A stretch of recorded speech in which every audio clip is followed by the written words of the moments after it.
兩個人的價值觀能走向同一條路。我只是說去旅遊預算不要超過3萬，他就像被雷劈一樣暴怒。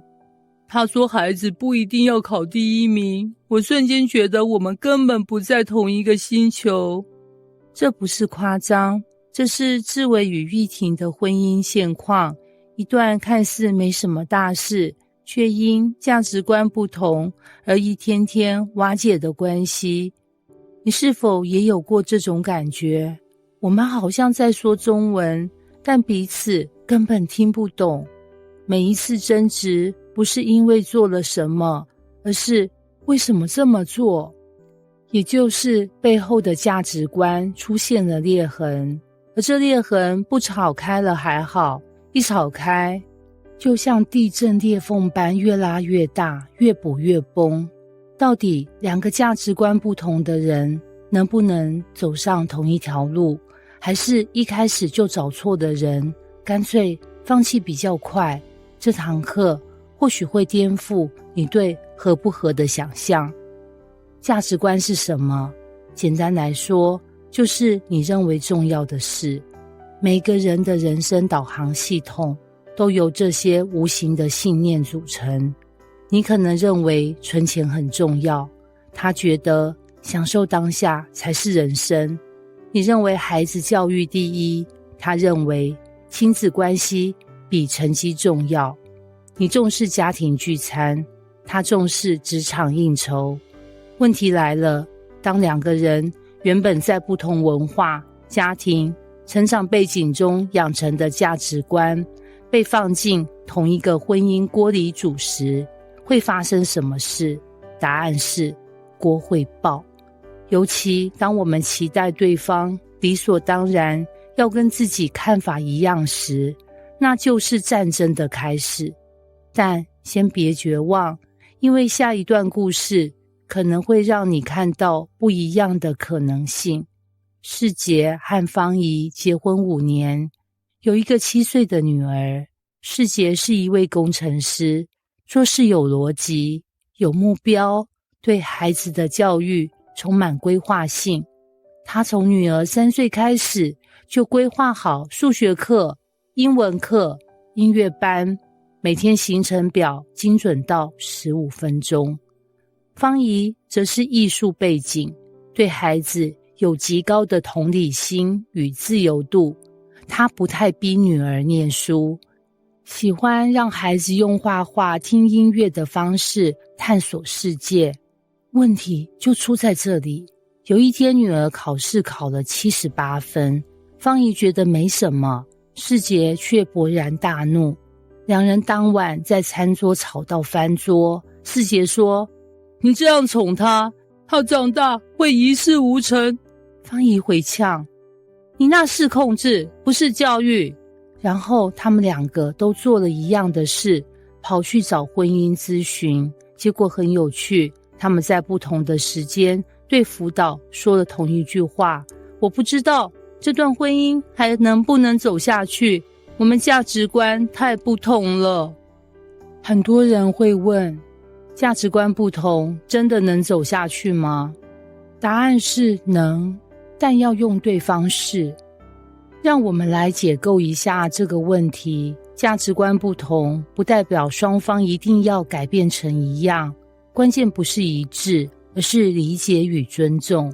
世杰後來才發現，方怡並不是不重視孩子教育，而是他重視的是孩子心靈的安全感。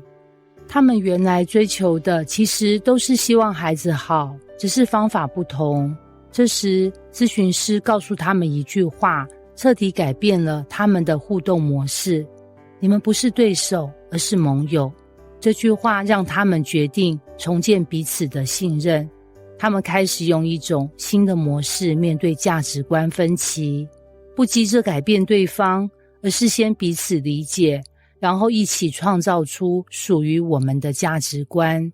他們開始有共識時間，討論什麼事情該用誰的方式，什麼事情可以折中。他們甚至發現，孩子在2種方式中成長得更完整，既有紀律，也有創意。婚姻不是要找到一個和自己完全相同的人，而是找到那個願意和你一起創造共同價值的人，從我的到我們的。在很多婚姻初期，我的原則、我的看法、我父母的做法主導了互動，但婚姻走得長遠的關鍵，要從我的轉成我們的。我們的金錢觀可能是你精打細算，他適度享受的平衡。我們的親子觀可能是你重視自由，他重視紀律的融合。我們的信仰觀可能是你從靈修中得力，他從實踐中體會。沒有一體成型的價值觀，只有一起鍛造的價值觀。婚姻就像合夥創業，理念不同沒關係，但你們得清楚一件事，我們在同一艘船上。當你們發現彼此的價值觀有出入，先別急着吵或逃，試試以下3個轉念關鍵。1，從對錯轉向差異。與其問他怎麼這麼奇怪，不如問他為什麼這樣想。試着去理解這樣的價值觀是從哪裡來的，也許是童年經歷，也許是生命歷程。理解了就比較不會誤解。2，從改變你轉向認識彼此。婚姻不是改造對方的工程，而是深化彼此的旅程。當你停止用標準答案來評斷對方，而是以你是誰，我可以怎麼認識你的態度，你就會發現對方其實沒那麼難懂。3，從各走各的轉向一起走出新的。價值觀可以談，可以磨，可以調整，最重要的是雙方都有共同願景，一起討論。我們希望10年後成為怎樣的夫妻，怎樣的家庭，為了那個目標，我們可以怎麼調整我們的看法與做法。結語，走上同一條路，並不代表我們一模一樣。再回到開頭那個問題，2個價值觀不同的人能不能走向同一條路？答案是可以，而且那條路會比你一個人走時更豐富、更完整，因為你不再只是用自己的眼睛看世界，而是多了一雙眼睛，多了一個視角，多了一份智慧。婚姻不是走在平行線上，而是在交叉點上學會共舞，共創新的婚姻關係。不是回到戀愛時的一模一樣，而是走向未來的同心同行。有時我們以為相同才能合，而其實是在差異中選擇同行，才真正顯出婚姻的力量。